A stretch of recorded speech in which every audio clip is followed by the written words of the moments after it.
The crowd at the annual John Brown gathering this year was bigger than normal. It might have been because of the celebrity of movie actor and renowned humanitarian Danny Glover, showing up at the Lake Placid farm where John Brown lived in the mid-1800s. The body of the famed abolitionist and a few of his followers are buried there in a memorial cemetery. John Brown recipient Alice Green is the executive director of the Center for Law and Justice, an Albany-based civil rights organization that she founded. Hey, you don't need me to go through her bio. We don't have time, okay? But take my word for it. Read in the program, this is one woman of action, okay? She has employed just about every tool, every tool in the book to correct racial injustices, particularly corrections itself.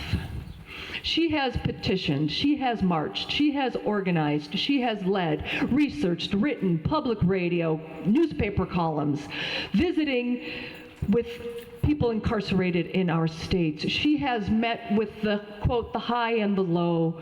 Actor, producer, and humanitarian Danny Glover began to admire John Brown at an early age. So much that I learned about John Brown from them, from the stories,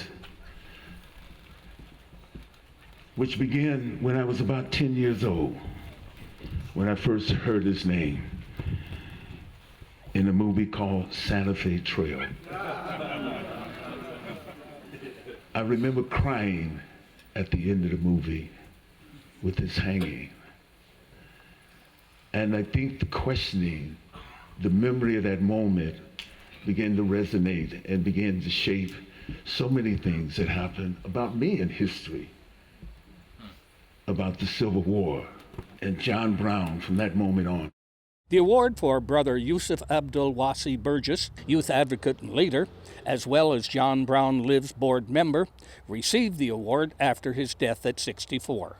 A wreath-laying at Brown's gravesite took place after the gathering on the 270-acre John Brown farm. New York State operates the grounds and farmhouse as a state museum. It opened May 1st and will be open daily except Tuesdays. It closes in the autumn. The annual John Brown Day is held on the birthday of the man who is without question one of the most famous American abolitionists in history.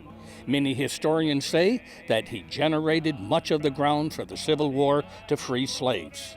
Executive Director Martha Swan said that the John Brown Lives Association will continue to give awards to people who follow in Brown's footsteps in promoting civil rights for the oppressed.